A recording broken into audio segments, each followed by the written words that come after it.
మీ business ఏదైనా మీ ఊర్లో promotion చేయాలంటే అది సుమన్ టీవీతోనే సాధ్యం. ఇప్పుడే సంప్రదించండి. సుమన్ టీవీ వ్యూవర్స్ అందరికీ కూడా ఉగాది పండుగ శుభాకాంక్షలు. సో మనమైతే పండగ జరుపుకుంటాం, కానీ అసలు పండగ ఎందుకు జరుపుకుంటాం అనేది కూడా తెలుసుకుందాం. అండ్ ప్రతి పండగకి ఒక ప్రత్యేకమైన వంటకాలైనవి ఉంటాయి.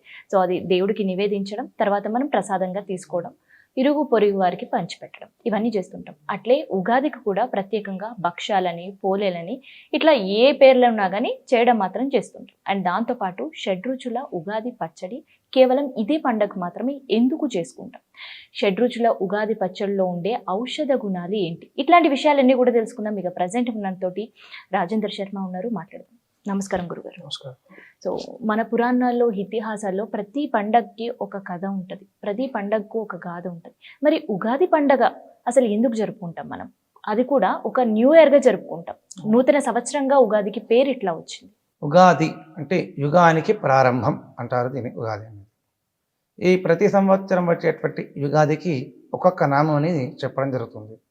గతంలో చెప్పినట్టుగా విష్ణుమూర్తి యొక్క మహామాయలో పడిపోయి నారదుడు ఇలాగైతే స్త్రీ రూపాన్ని దాల్చి ఒక మహారాజుని పెళ్ళాడిన తర్వాత 60 మంది సంతానాన్ని పొంది, ఆ సంతానం చనిపోయిన తర్వాత మళ్ళీ ఆ మాయలో నుంచి బయటకు వచ్చిన తర్వాత నారదుడు తెలుసుకుంటాడు. ఆ సంతానం యొక్క పేర్లే 60 సంవత్సరాలు మనకు కనబడేటువంటి ప్రభవ నామ సంవత్సరం నుంచి పడితే అక్షజ వరకు. ఇందులో 38వ సంవత్సరం ప్రస్తుతం నడుస్తుంది, క్రోధి నామ సంవత్సరం అంటున్నారు. అయితే ఈ యుగాది అనేది ప్రారంభం, అంటే యుగానికి ఆరంభం. కృత త్రేత ద్వాపర కలియుగములు అని చెప్తున్నారు.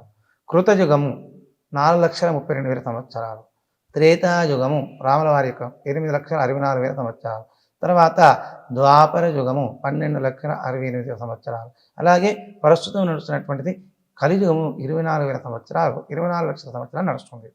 ప్రస్తుతం మనకు నడుస్తున్నది 2024 సంవత్సరం, 25వ సంవత్సరం. యుగమునకు అంటే మనం ఇంతకుముందు చెప్పినట్టుగా ద్వాపర యుగం అయిపోయిన తర్వాత కలియుగం అనేది వస్తుంది. అంటే ఒక్కొక్క యుగానికి ఒక్కొక్క దేవత ఉంటుంది. కృతయుగంలో దక్షిణామూర్తిగా రేణుకామాతను, అలాగే త్రేతాయుగంలో రాముల వారి కాలంలో రాముడుగా శ్రీరామచంద్రమూర్తిగా, ద్వాపర యుగంలో శ్రీకృష్ణ పరమాత్మను అర్జునుడికి సంబోధించినటువంటి భగవద్గీత పురాణంగా శ్రీకృష్ణ పరమాత్ముడుగా, ప్రస్తుతం కలియుగంలో యుగదేవతగా మనకు కనిపించేవాడు కల్కి పురుషుడిగా చెప్తుంటారు. అలాగే కలో వెంకట నాయక, వెంకటేశ్వర స్వామి కలియుగం మనకు కనబడేటువంటి ప్రత్యక్ష దైవం. ఈ యుగానికి ప్రారంభం ఎప్పుడైతే ప్రారంభించడం జరుగుతుందో ఈ కల్పాలన్నీ కొన్ని జరుగుతూ ఉంటాయి. ఆ ఒక కల్పము బ్రహ్మదేవుడికి ఒక రోజు. కల్పం అంటే కొన్ని వందల సంవత్సరాలు గడిపితే ఒక కల్పం అంటారు.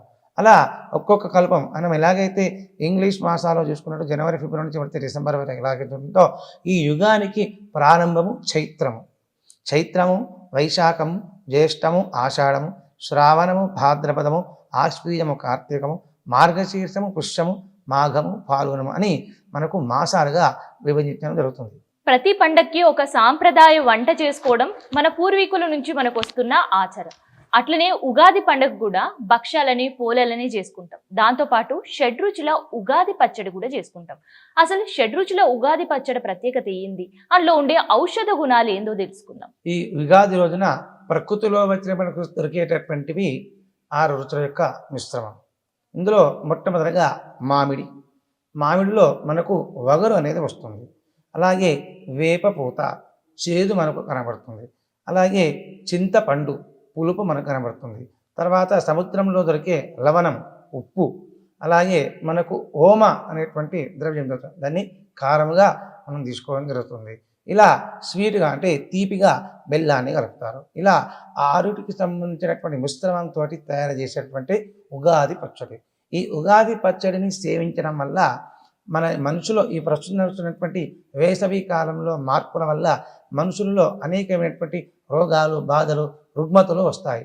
ఆ రుగ్మతలు తొలగిపోయి శరీరం ఆరోగ్యంగా చక్కగా ఉండడం వల్ల దీన్ని సేవించడం వల్ల మన శరీరానికి మంచి బలిష్టమైనటువంటి బలం దొరుకుతుంది.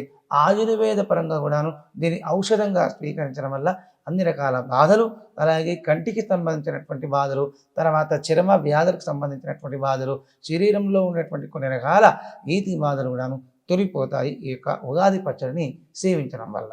సో మనం పూర్వీకుల నుంచి ఈ సాంప్రదాయం వస్తుంది. అండ్ ఉగాది పచ్చడి చేసేటప్పుడు ప్రత్యేకంగా కొత్త మట్టి కుండ తెచ్చి మట్టి కుండల్లో చేసేవారు. సో ఇప్పటికీ ఆ బిజీ లైఫ్లో కొంతమంది ఆ సాంప్రదాయాన్ని పాటిస్తారు, ఇంకొంతమంది స్టీల్ దాంట్లో లేదంటే ఇత్తడి గిన్నెలో చేస్తారు. అసలు నిజానికి ఈ ఉగాది పచ్చడిని ఎందులో చేయాలి? పాంచభౌతికమైనటువంటి శరీరం మనిషిది. మనకు ఎలాగైతే భూమి, ఆకాశము, వాయువు, అలాగే నీరు, నిప్పు కనబడుతున్నాయి. మన శరీరం కూడా పాంచభౌతికమైన శరీరం. అలా మట్టిలో నుంచి వచ్చినటువంటి కుండలో ఈ యొక్క పచ్చడిని కలిపి మిశ్రమంగా సేవించడం వల్ల అన్ని రకాల బాధలు అనేవి తొలగిపోతాయి. మీరు చెప్పినట్టుగా పూర్వీకులు మన యొక్క గత 100 సంవత్సరాల క్రితం తీసుకున్న, 50 సంవత్సరాల క్రితం తీసుకున్నా కానీ ఇండ్లల్లో అలికి ప్రతి ఇంటికి మామిడి తోరణాలు కట్టడము, ఇల్లంతా కూడా మంచిగా స్వచ్ఛమైనటువంటి ఆవు పేడతో అలికి ముగ్గులు అద్ది, రంగవల్లులు అద్ది, అక్కడ పాత్రల్లో ఈ యొక్క ఉగాది పచ్చడి సేవించడం నా చిన్నతనంలో కూడాను నేను చూడడం జరిగింది.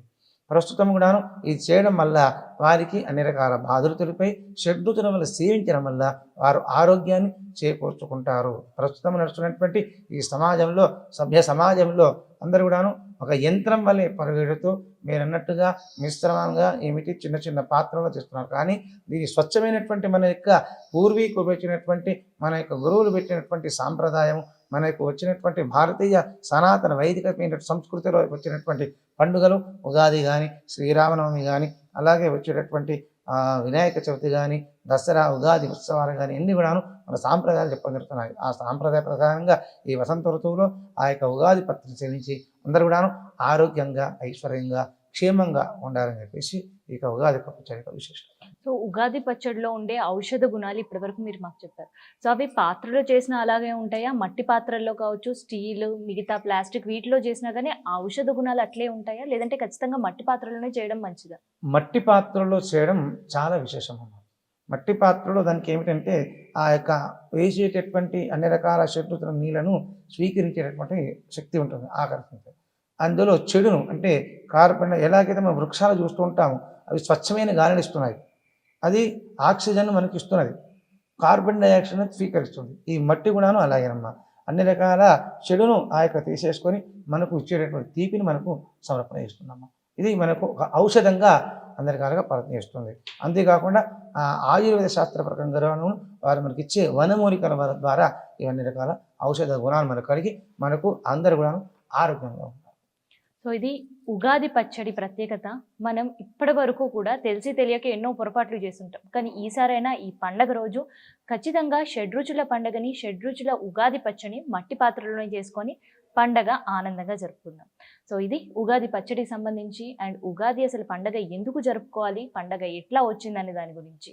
సో నేను మీ కావ్య, సుమన్ టీవీ, నిజామాబాద్ నుండి.